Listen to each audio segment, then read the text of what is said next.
You've packed your bags, left everything you knew, thinking life abroad will feel like a dream come true.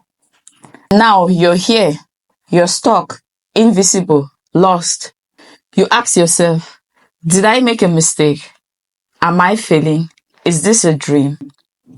How did it come to this? No, it's not a mistake. And no, you're not failing. You're just facing the part of the story no one told you about before you move.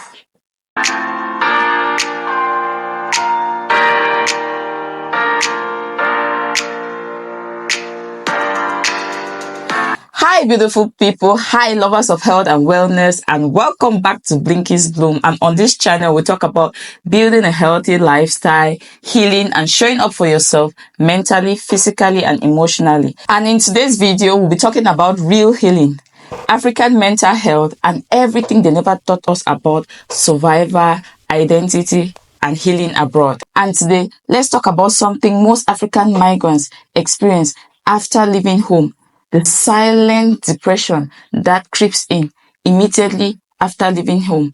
Let's unpack it and heal it. The truth is, we grew up knowing that the moment you move abroad, you've made it. But they don't tell you about the silent trauma that comes with it. The loneliness of you not knowing your neighbor. The cultural shock that makes you question who you are. The 12-hour shifts that slowly drains your spirit and makes you have less time to spend with family and friends. The time zone gap that silences your old friendships, or the days when your accent, your skin color, or your name becomes a wall.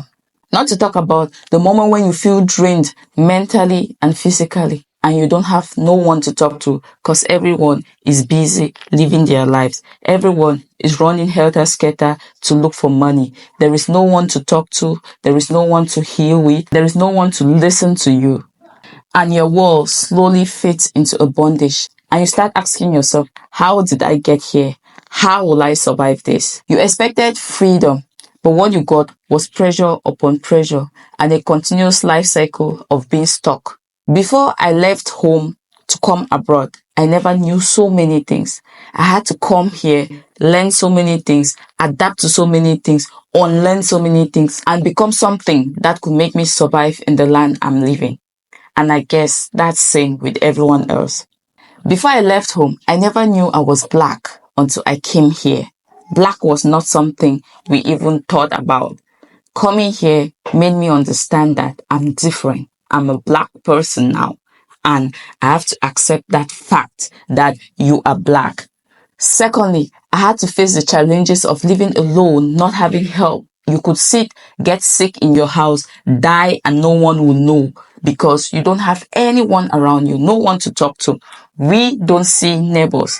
You just live in a building that you don't get to see your neighbors. And even when you see them, they're either entering or going out. And that's not the life we lived in Africa. Africa was a place you could turn around, see your neighbor, you could turn around, talk to your neighbor. So it was so difficult. Third thing is the fact that time flies a lot abroad, and each day you question yourself, when will I really have that time to spend with my family? When will I really have time to go home and visit my parents? Sorry, there is no time for you because you have to work day in, day out. You barely even have time to call your parents. And that's the reality check that comes in when you leave home to come abroad. And you start being pressured. You start thinking like, oh, I'm getting close. Maybe I might just get close now and get it all over with. But each day, as you get closer, it feels like an illusion.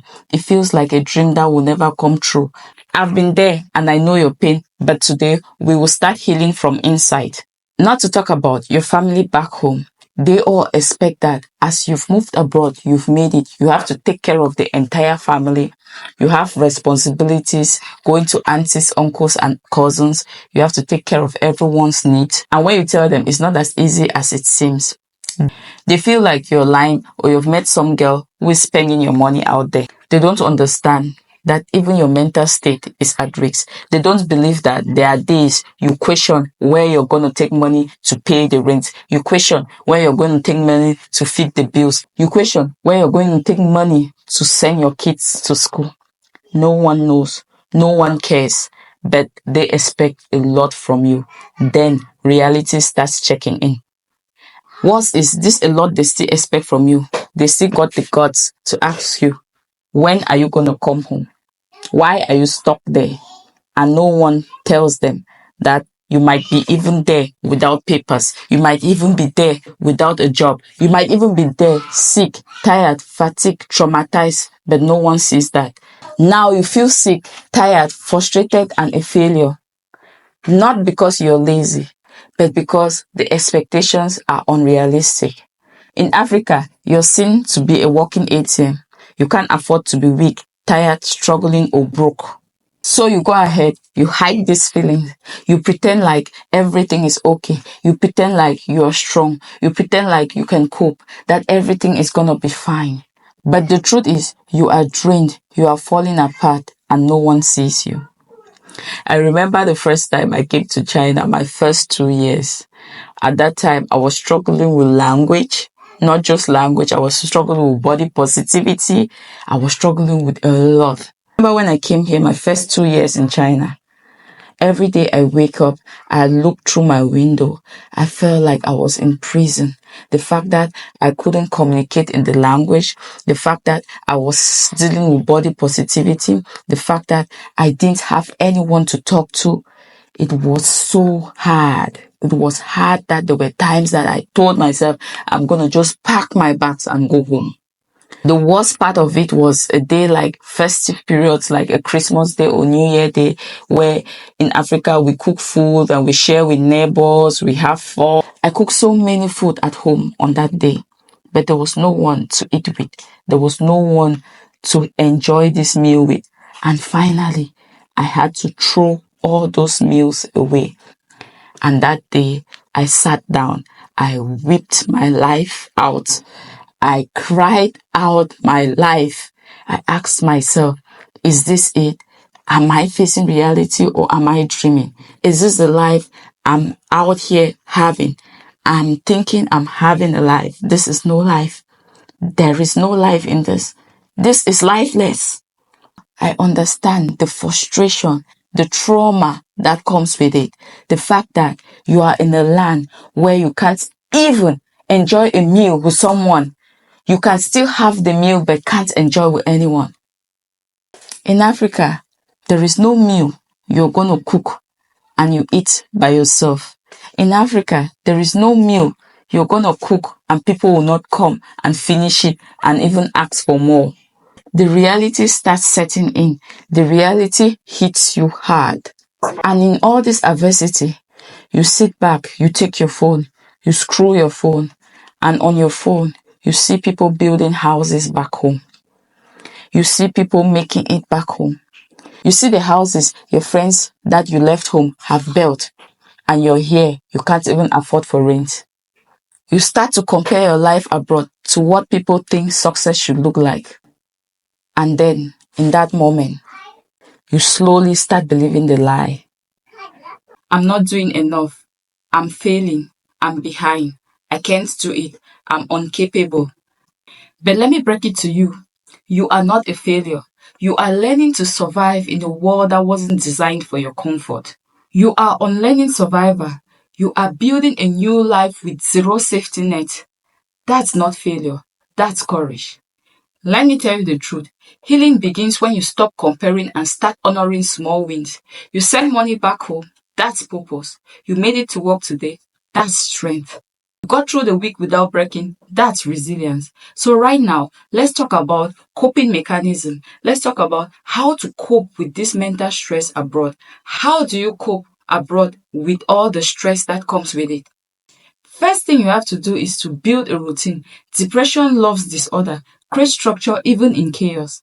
Secondly, find your tribe. Try to connect with Africans who understand your journey and the struggle, so you guys can share ideas, little wins, and laugh it out. Because laughing is another therapy for stress management.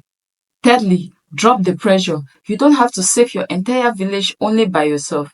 Please, let them understand that life is not easy abroad. You are struggling and you need time to figure life out. Just let them be. Without you, they will survive. So do not kill yourself because you want to satisfy them back home. Do what you can do and leave the rest. They will handle it by themselves. Fourth point, reconnect with your roots. Cook your food, play your music, speak your language, try to hum to those musics. Find time to dance and feel the music inside of you. That will help you a lot to release stress. Fifth point, talk to someone. Find a trustworthy person whom you can talk to. Might be your girlfriend, your brother, your sister, your wife. Try to talk to them. Explaining your struggles can help release stress from your mind. So find that one person you can talk to, that one confident person you can rely on. Do this and help yourself heal. And always remember, community is medicine, silence is poison. Finally, you left your home and you're struggling to build a new one. That's not weakness, that's a warrior's work. So stop calling it a failure and start calling yourself what you truly are: a warrior, a fighter, a dreamer, a rebuilder. That's what you are.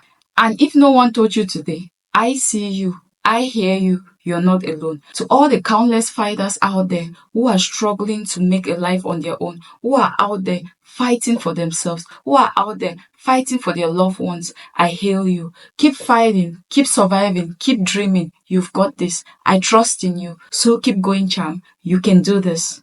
And please subscribe if this message spoke to you and share it with someone who is abroad and quietly struggling. You are not alone.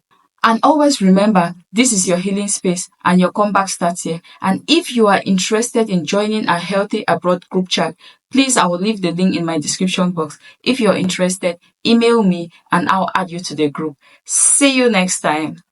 Bye.